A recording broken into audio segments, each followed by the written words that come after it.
오늘 우리 수요예배 말씀의 제목은 복음과 치유라는 말씀의 제목입니다.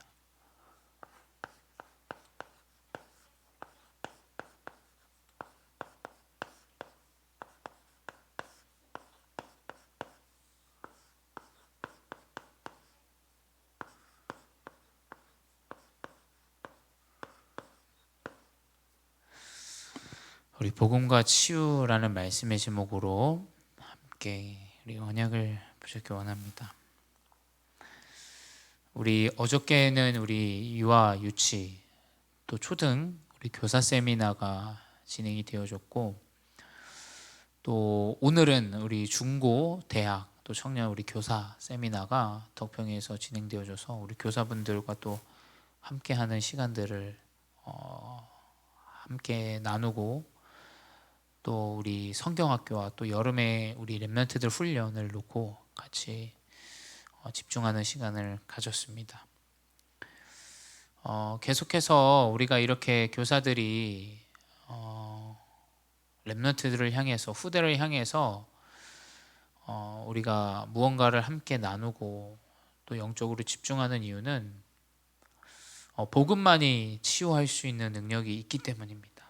또 특별히 우리 계속해서 보고 있는 중요한 기도, 오늘 말씀에서도 나왔지만 기도를 통해서 치유를 이야기하고 있습니다. 고난 당하는 자가 있다면 기도하고, 또 교회 장로들에게 청해서 주의 이름으로 기름을 바르며 그를 위하여 기도하라. 그러면서 이제 엘리야가 기도하여 비가 오지 않는 역사를 일으켜서 우상 숭배하는 국가에 완전히 씨가 마르게 되는 상황까지 오게 되고, 또 엘리야가 기도하니까 하나님께서 비를 내리시고, 이 기도는 정확한 하나님의 역사가 이루어지는 것이 바로 기도입니다. 그래서 우리가 기도할 때 계속해서 보고 있지만 사단이 결박되어지죠.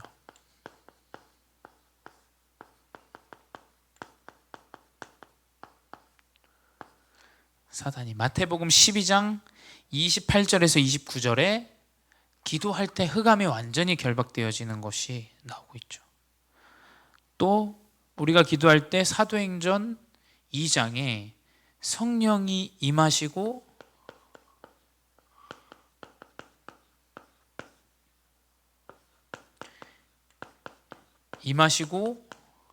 역사하시는 그 기록들이 사도행전 2장에 나와 있습니다.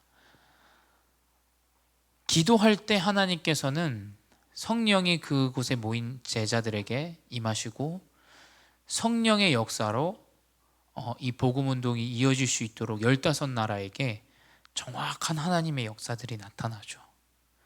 그리고 기도할 때 천사가 동원되어집니다. 우리가 아무것도 아니라고 생각하는 그 눈을 감고 하는 기도를 통해서 하나님은 사도행전 12장 7절에 교회가 한 사람, 이 베드로를 놓고 기도할 때 감옥에 있는 베드로에게 천사가 동원되어져서 천사가 베드로를 깨우는 장면이 사도행전 12장 7절에 나옵니다. 이게 바로 하나님께서 주신 기도의 힘입니다. 기도의 힘.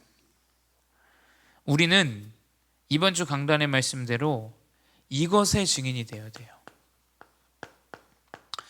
내가 열심히 학업하고 공부하고 내 시간 투자해서 내 시간 쪼개서 했더니 되더라. 그건 유튜브에 쳐보면 많이 나옵니다. 또 많은 강사들이 얘기하는 것들이 바로 그런 것들이죠. 영적인 것은 다른 것입니다. 하나님께서 일하시고 하나님이 계획하신 대로 우리의 여정을 치유해 나가시고, 지금도 치유되어지지 않은 것처럼 보이지만 치유의 여정 가운데 인도하시는 증인이에요. 바로 하나님의 역사를 알고 하나님의 일들을 아는 것이 바로 증인이죠. 그래서 우리는 그 나에게 주신 전과 후, 하나님이 이 언약을 주시고 이 영적인 것, 사단이란 존재가 눈에 보이지 않지만 알고, 우리가 기도할 때 성령이 임하고 천사가 동원되어진다라는 그 영적인 것을 알기 전, 또 알고 난 후 분명히 하나님께서는 차이를 주십니다. 저도 저의 인생이 복음을 깨닫기 전과 후 많은 차이가 있어요. 다 완전히 이 육신적인 것에 붙잡히고, 문제에 붙잡히고, 세상의 갈등에, 사람의 말에 붙잡혀서 상처받고 어려워하던 내 인생이 이 스감의 역사를 알고, 성령의 역사와 인도하심을 알고, 천사가 동원되어진다는 걸 아니까 완전히 하나님은 우리의 인생, 나의 인생을 증인으로 사용하십니다. 그럼 만약 내가 또 그렇게 되어지지 않은 것처럼 보이지만 사도행전 1장 8절에 내 증인이 되리라 하시니라, 이것의 증인이 되어야 돼요. 다른 육신적인 것의 증인이 돼서는 안 돼요. 우리 후대들에게 그래 네가 열심히 시간 쪼개고 열심히 해서 해야 돼 라는 것은 맞는 이야기예요. 근데 그게 답은 아닙니다. 모든 사람에게 답이 되는 정확한 이 영적인 비밀을 우리가 전달해 줘야 돼요. 다리가 없는 사람은 그럼 어떻게 노력합니까? 부모가 시작부터 없는 사람들은 어떻게 노력합니까? 부모가 이미 부유한 사람들은 그 사람들과 비교되어졌을 때 이 시작이 다른걸요. 그러니 뭐냐, 열심히 하고 네가 시간을 쪼개서 뭘 해야 된다라는 것은 맞는 소리지만 답이 아니라는 거예요. 그래서 우리는 이 영적인 비밀의 증인이 되어져서 이 영적인 것을 전달해야 됩니다. 그러면 어떻게 되냐, 이 기도의 비밀을 누리는 증인인 나를 통해서 정확한 치유가 일어나고, 또 우리는 이 치유의 증인으로 복음을 증거하게 되어져요. 그래서 우리는 뭐냐, 치유의 증인인데, 그렇다면 성경 속에 이 치유는 어떻게 나타나 있는가 봐야 돼요. 성경에서 많은 치유들이 나와요. 귀신 들린 자도 치유하고, 심지어 예수님 통해서 죽었던 사람이 살아나기도 하고. 성경 속 치유는 마가복음 6장 56절에 뭐라고 기록되어 있냐, 이제 예수님께서 지방의 도시 마을에 가시니까 병자를 시장에 두고 예수께 그의 옷가에라도 손을 대게 하시기를 간구하니 손을 대는 자는 다 성함을 얻으니라 라고 기록되어 있어요. 성경에서 말하는 것은 예수님께서 그 지방에 이르렀을 때 예수님의 옷자락을 만졌는데도 치유가 일어난 것을 성경 속에서 나타내죠. 아주 놀라운, 말도 안 되는, 과학적으로 해명이 안 되는 이 치유를 이야기하고 있어요. 마태복음 8장 17절에는 뭐라고 기록되어 있냐, 선지자 이사야를 통하여 하신 말씀에 우리의 연약한 것을 친히 담당하시고 병을 짊어지셨도다 함을 이루려 하심이더라. 예수님께서 그 오랜 수천 년 전에 이사야 선지자를 통해서 여자가 아들을 낳으리니 그 이름을 임마누엘이라 하라라는 그 성취 그리스도, 이 신약의 그리스도가 우리의 연약한 것을 친히 담당하시고 병을 그리스도께서 짊어지셨다라고 기록되어 있어요. 말은 즉슨 우리의 병은 우리의 것이 아니라고 지금 성경은 말하고 있어요. 이사야서 53장 5절에는 뭐라고 기록되어 있냐, 그가 찔림은 우리의 허물 때문이요 그가 징계를 받음으로 우리가 평화를 누리고 그가 채찍에 맞음으로 우리가 나음을 받았도다. 이사야 선지자를 통해서 예수님이 오시기 수천 년 전에 이사야 선지자가 그리스도를 예언해요. 그리스도를 예언하면서 그가 찔림은 우리의 허물 때문이요 그가 상함은 우리의 죄악 때문이라. 그래서 그가 징계를 받음으로 우리가 평화를 누리고, 또 그가 채찍에 맞음으로 우리가 나음을 받았도다. 그리스도가 채찍을 맞아서 우리가 나았다라고 기록되어 있어요. 네 번째 뭐냐? 요한 3서 1장 2절에는 사랑하는 자여 내 영혼이 잘됨 같이 내가 범사에 잘되고 강건하기를 내가 간구하노라 라고 기록되어 있습니다. 영혼이 잘됨 같이 범사가 잘된다 라고 기록되어 있어요. 이 성경 속의 치유는 무엇이냐? 다른 것이 아닙니다. 오직 그리스도를 통한 치유예요.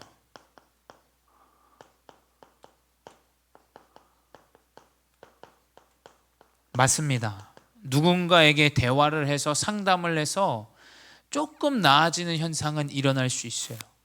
하지만 그리스도를 통한 정확한 치유가 일어나지 않는다면 다시 우리는 옛 체질과 옛 굴레 속으로 다시 들어가게 돼요. 그렇죠? 아무리 다짐해도 나의 생각과 마음, 내 모든 영혼 속에 정확한 치유가 일어나는 것은 오직 그리스도뿐이에요. 성경 속에 나타나 있는 치유는 바울도 그랬어요. 여자의 후손 예수 그리스도를 이야기할 때 귀신 들린 여자에게 임했던 그 귀신이 떠나가죠. 그리스도를 통해서만 정확한 치유가 시작이 되어지는 거예요. 그래서 병원은 우리가 이미 오래된 체질 가운데 나타난 그 질병을 더 전파되지 않게 수술하고 째고 그것을 돕습니다. 하지만 미연에 방지하는 것은 병원이 아니에요. 그렇죠? 심지어 지금의 시대는 정보가 너무 많아요. 정보가 너무 많아요. 정보가 너무 많기 때문에 이게 다 나한테 득이 되고 좋을 거라는 생각은 하면 안 돼요. 저는 사모님 보면서 그걸 많이 느꼈어요. 아, 이게 무작정 몸에 좋다고 이걸 하면 안 되는구나. 나에게 딱 맞는 정확한 것을 우리가 확인해야 돼요. 그게 안 되면 또 그게 독이 되어집니다. 그래서 뭐냐? 정확한 치유는 가장 먼저 그리스도를 통해서 정확한 영적인 치유가 일어나야 된다. 근데 사람들은 이 영적인 것을 알지 못하니까 흑암이라는 세력도 모르고 하나님의 역사도 모르고 천사도 모르니까 잘못된 치유 속에 빠집니다.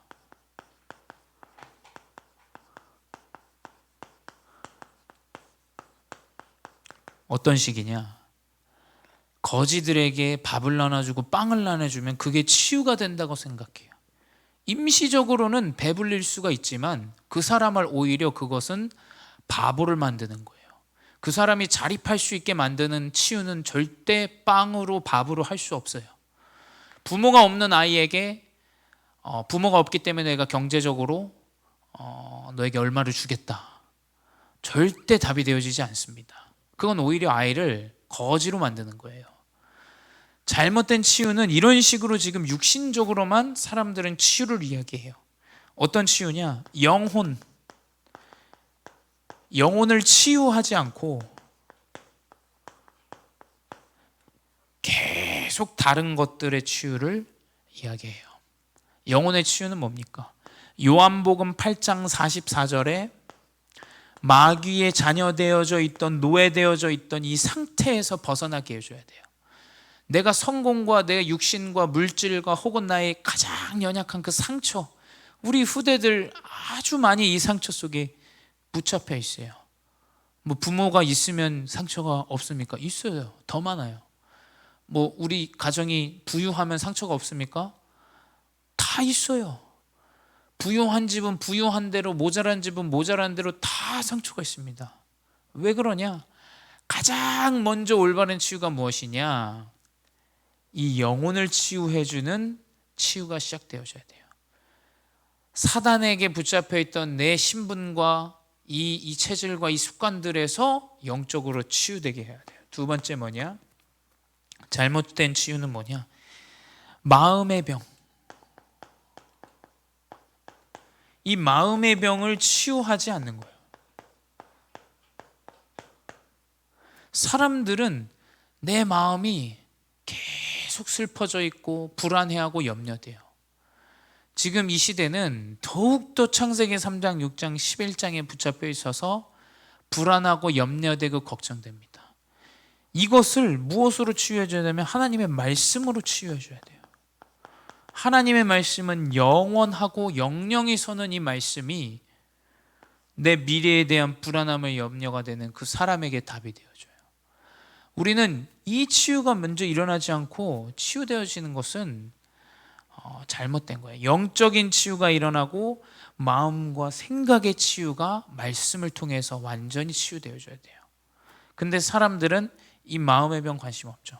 마음과 영혼의 병 전혀 관심이 없어요. 그나마 요즘 마음 치유, 생각 치유 이런 것들이 굉장히 많이 지금 삼단체가 붙잡고 있습니다. 그래서 현장에 가보면 사람들이 굉장히 마음에 불안해하고 염려되는 그런 것들을 이제 뭐 컨텐츠를 통해서 치유하는 부분들도 많이 나오고 있는 상황이죠.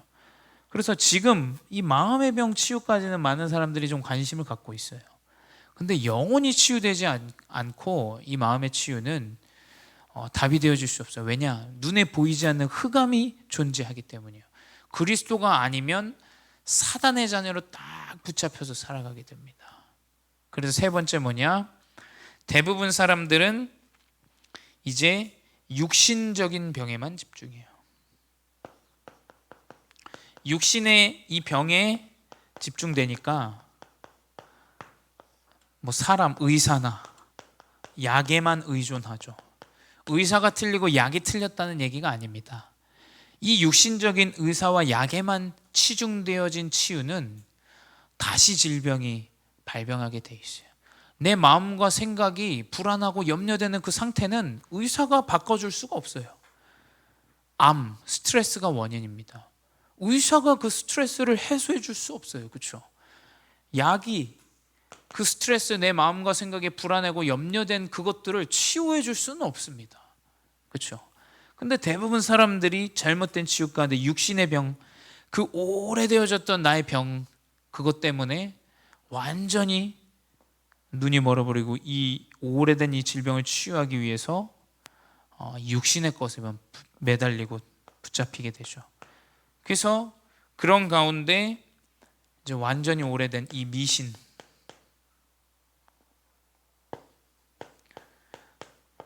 요즘은 많이 지금 시대가 바뀌어가지고 이 미신에 의존하는 부분들은 많이 없어졌지만 그래도 아직 현존하고 있죠.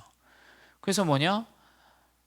미신에 붙잡혀서 뭐 어떤 육신적으로 오래전부터 내려오던 그런 방법들을 통해서 치유를 이제 이야기하고 그것들에 딱 붙잡혀져 있어요. 이것들이 바로 잘못된 치유입니다. 잘못된 치유. 그리스도를 통해서 정확한 치유가 일어나줘야 돼요. 부모님이 없는 아이들에게, 나에게 육신적으로 질병이 있는 아이들에게 정확한 그리스도를 통해서 치유가 일어나줘야 되겠죠. 우리 특별히 또 우리 교회에서도 질병이 있으신 분 있잖아요. 질병과 상관없는 이 그리스도를 통한 치유가 시작이 되어줘야 돼요. 나를 그렇다면 이 병의 원인을 진단하는 것이 중요하겠죠.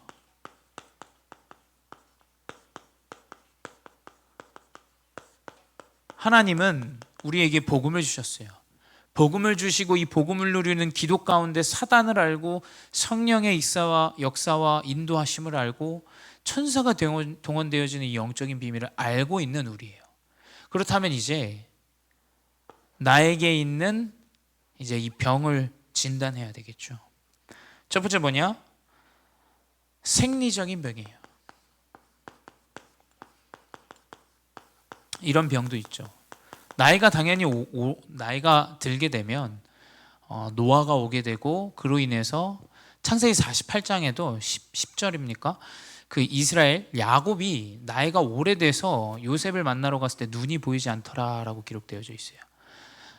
뭐냐? 생리적으로 노화가 오거나 내가 나이가 들어서 힘들어지는 그 육신의 질병들이 있죠.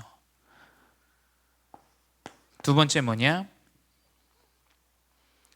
우리의 습관으로 오는 병들이 있어요.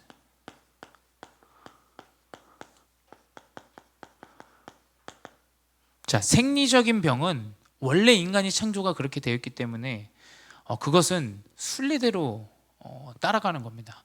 하지만 이 습관의 병은 습관도 마찬가지야. 습관을 바꿔야 된다. 습관을 바꾸려면 우리가 무언가를 지속할 수 있는 상태가 되어줘야 돼요. 그렇죠? 지금 이 시대는 많은 사람들이 지속할 수 없는 상태예요. 운동을 지속하는 것도 쉽지 않아요. 이게 마음이 불안하고 염려되어져서 힘든 것들이 있는데 이 습관의 병을 고치기가 어렵죠. 그래서 이 습관으로 인한 병이 육신적인 것보다 영적인 것이 치유되어져야 이 습관으로 인한 병들이 치유되어지는데, 이것들을 우리가 판단해야 됩니다. 나는 습관으로 인한 병으로 지금 어려움에 빠져 있지 않는지, 하나님과 좀 멀어지지 않는지. 세 번째 뭐냐? 하나님의 뜻이 있는 병.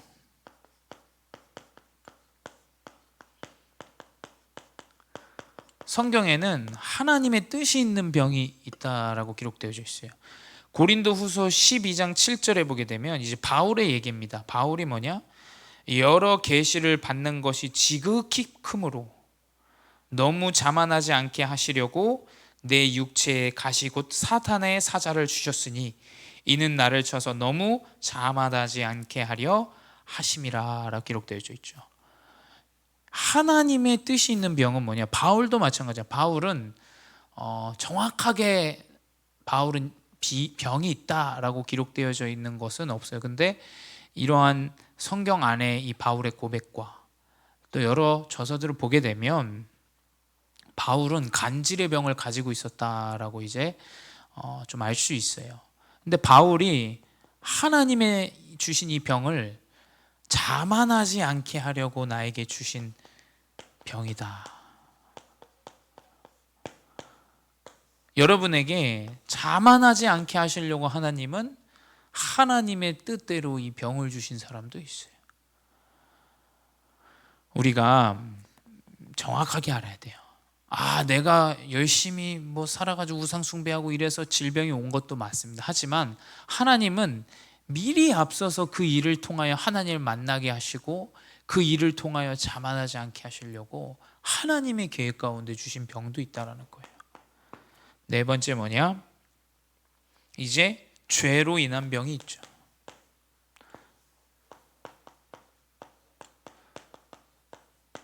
어떤 죄입니까? 원죄, 하나님 떠난 죄. 하나님 떠나면서부터 창세기 3장에 여자에게는 임신, 출산하는 고통, 남자에게는 우리의 소산을 먹기 위해서 일평생 일을 해야 되는 이 죄를 주셨죠. 이 문제를. 근데 딱 지금 시대가 그래요.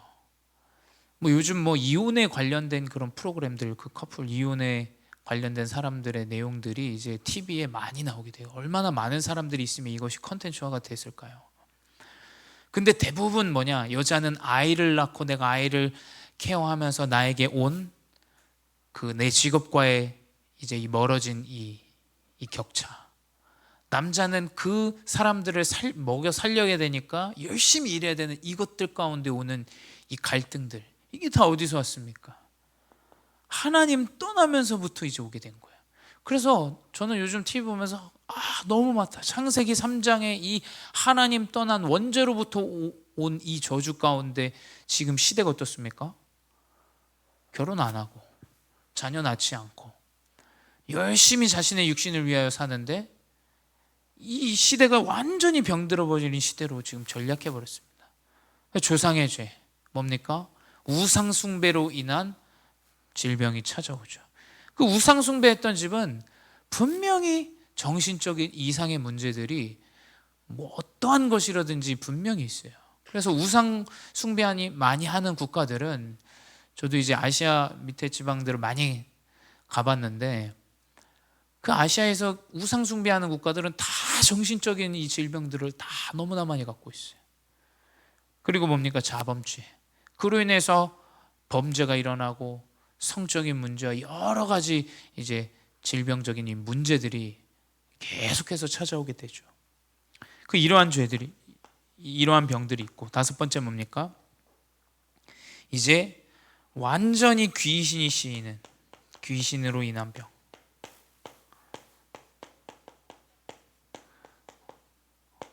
어떤 병들이 있습니까? 정신적인 이 병들이 있죠. 마가복음 5장 13절에 예수님이 한 마을에 이르렀는데 이 무덤 가운데서 군대 귀신이 씌인 이제 사람이 막 나와가지고 예수님께서 치유하시죠. 뭡니까? 정신적으로 인한 그런 질병에 붙잡힌, 정신적인 질병에 붙잡힌 이러한 시대, 귀신에게 붙잡힌 상황이죠. 또 뭡니까? 마음에 이제 많은 귀신으로 인한 질병들이 찾아오는데 에베소서 4장 26절에 뭐라고 돼 있냐? 분을 내어도 죄를 짓지 말며 해가 지나도록 분을 품지 말라. 이 사람의 화 때문에 이 마음에 완전히 사람들이 질병에 붙잡혀 있어요. 마음의 병이. 화가 나고 기복이 심하고 사람이 나를 어떻게 생각할까? 이 마음의 병들이, 이 공황장애와 여러 가지 것들이 요즘 이 시대에 완전히 붙잡혀 있습니다. 유명할수록 더 이 마음의 병이 심각하게 붙잡혀 있죠. 또 뭐냐? 육신적으로 인한 병. 이제 육신의 질병이 이 귀신을 통해서 찾아오는 게 있는데 뭡니까? 욥기서 2장 7절에 보게 되면 하나님이 허락하셨지만 이제 귀신이 이 욥에게 이 온몸에 종기가 나는 그런 육신적인 질병에 이제 사로잡히게 하죠. 그리고 또 뭡니까? 이제 환경으로 오는 이런 질병. 어떤 환경입니까? 분쟁하는 나라마다 황폐하여질 것이요 스스로 분쟁하는 동네나 집마다 서지 못하리라. 마태복음 12장 25절에 나와 있죠. 환경으로 뭡니까? 완전히 분열되어지고 분쟁하고 하나가 되지 못해요. 누가 어쩌다 저쩌다, 누가 낫더라 안 낫더라, 완전히 분쟁하고 갈라지고, 우리나라 여야 나눠지고 지역 갈등으로, 모든 젠더 갈등으로 지금 나눠지지 않습니까? 이 귀신으로 인한 병이에요. 이것들이. 이러한 상황 가운데서 우리가 우리의 병을 진단하고 내가 영적으로 하나님의 것에 더 가까워지지 못하는 이러한 이 질병들이 어떤 것인지 우리가 스스로 볼 수 있는 것이 바로 정확한 치유의 시작이에요. 그래서 결론은 뭐냐? 실제 치유는 뭐냐? 복음으로 인한 실제 치유는 자신을 볼 수 있는 거예요. 하나님의 말씀을 듣고 자신을 보는 거예요. 이 영적 문제에 붙잡혀 있는 사람은 맞는 말을 합니다.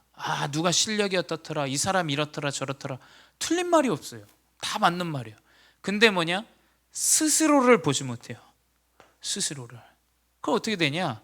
자신은 완전히 이상한데 남만 욕하고. 그래서 진짜 이상한 사람은 여러 가지 사람의 이상한 말들을 하고 다녀요. 근데 진짜 뛰어나고 리더자들은 스스로가 굉장히 낫다고 여겨요.